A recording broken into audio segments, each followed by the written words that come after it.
12 ವರ್ಷದಿಂದ ಭೂಮಿಗಾಗಿ ಬಡ ಕುಟುಂಬವೊಂದು ಅಲೆದಾಟ. ಚಿಕ್ಕಬಳ್ಳಾಪುರ ಜಿಲ್ಲೆಯ ಬಾಗೇಪಲ್ಲಿ ತಾಲೂಕಿನ ಚನ್ನರಾಯನಹಳ್ಳಿ ಗ್ರಾಮದಲ್ಲಿ ನಡೆದಿದೆ ಈ ಒಂದು ಘಟನೆ. ಅಂಬೇಡ್ಕರ್ ಅಭಿವೃದ್ಧಿ ನಿಗಮದ ಅಡಿಯಲ್ಲಿ ಬರುವ ಬೋವಿ ನಿಗಮದಿಂದ ಮಂಜೂರಾಗಿದ್ದ ಭೂಮಿ ಭೂ ಒಡೆತನ ಯೋಜನೆಯ ಅಡಿಯಲ್ಲಿ ಅರ್ಜಿ ಸಲ್ಲಿಸಿದ್ದ ಕುಟುಂಬ ಭೂರಹಿತ ಕೃಷಿ ಹಾಗೂ ಕಾರ್ಮಿಕ ಕುಟುಂಬದ ಭೂರಹಿತ ಮಹಿಳೆಯರಿಗೆ ಜಮೀನು ಖರೀದಿಸಿ ಕೊಡಲು ಇರುವ ಸರ್ಕಾರದ ಮಹತ್ವದ ಯೋಜನೆ. ನಂಜಮ್ಮ, ಗಂಗಮ್ಮ, ಗುರ್ರಮ್ಮ ಎಂಬುವರಿಗೆ ಮಂಜೂರಾಗಿದ್ದ 1 ಎಕರೆ 30 ಗುಂಟೆ ಜಮೀನು.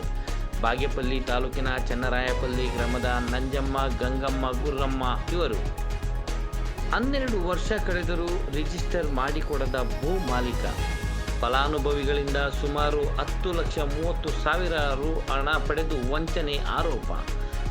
ಮನೆ, ಮಠ, ಚಿನ್ನ, ಬೆಳ್ಳಿ, ಕುರಿ, ಕೋಳಿ, ಹಸು ಸಾಕಾಣಿಕೆ ಮಾಡಿದ್ದಂತಹ ಎಲ್ಲವನ್ನ ಮಾರಿ ಇವರು ಭೂ ಮಾಲೀಕನಿಗೆ ಹಣ ಕಟ್ಟಿದ್ದ ಫಲಾನುಭವಿಗಳು. ಇತ್ತ ಕೊಟ್ಟ ಹಣವೂ ಇಲ್ಲದೆ, ಭೂಮಿಯೂ ಇಲ್ಲದೆ ಫಲಾನುಭವಿಗಳ ಪರದಾಟ ಹೇಳತಿರದು.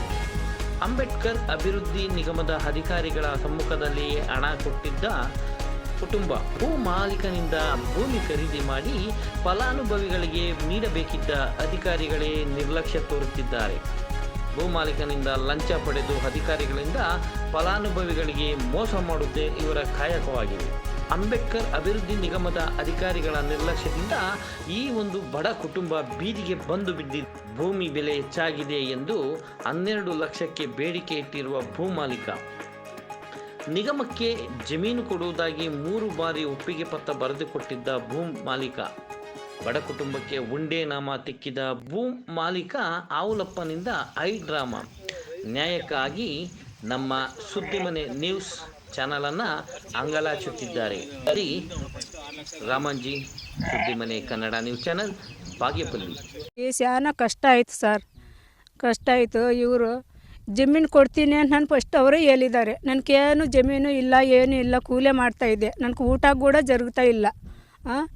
ಅವರು ಕೊಡ್ತಾನಂತ ನಾನು ಆಮೇಲೆ ಇದು ವಾಪಸ್ ಜಾಸ್ತಿ ಕೊಡಬೇಕು, ಬೇರೆ ಹತ್ರ ಜಾಸ್ತಿ ಕೊಡ್ತಾಯಿದ್ದೆ, ಅಷ್ಟೇ ಕೊಡಬೇಕು ನನಗೆ ಇಷ್ಟು ಸಾಗಲ್ಲ ಅಂತ ನಾನು ಅವ್ರು ಹೇಳ್ತಾಯಿದ್ದೆ. ನಂಬಿಕೆ ಆಗಲ್ಲ.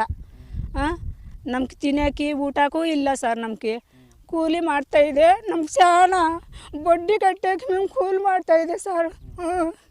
ಕೂಲಿ ಮಾಡ್ಕೊಂಡು ನಮ್ಗೆ ಹುಷಾರಿಲ್ಲ, ಫುಲ್ಲು ಟೆನ್ಷನ್ ಆಯಿತು. ನಮ್ಗೆ ಆಗಲ್ಲ ಸರ್, ಹಿಂಗೆ ಸಚ್ಚೋಕ್ಕೆ ರೆಡಿನೇ ಸರ್. ಹಿಂಗೇನು ಆದರೂ ಇಲ್ಲ. ಮಗುನ ಗೌರ್ಮೆಂಟ್ ಸ್ಕೂಲ್ಗೆ ಹಾಕಿದ್ದಾರೆ ಸರ್. ಚಿಕ್ಕ ಮಕ್ಕಳು ಯಜಮಾನ್ರಿಗೆ ಏನು ಅವ್ರಿಗೆ ಏನು ಗೊತ್ತಾಗಲ್ಲ. ಅವ್ರಿಗೆ ಆಪ್ರೇಷನ್ ಆಯಿತು. ನಮಗೆ ಕೂಲಿ ಮಾಡೋಕ್ಕೆ ಕೂಲಿನೂ ಇಲ್ಲ ಸರ್. ಊಟಕ್ಕೆ ಏನು ಮಾಡೋದು ಫುಲ್ ಕಷ್ಟ ಆಯಿತು.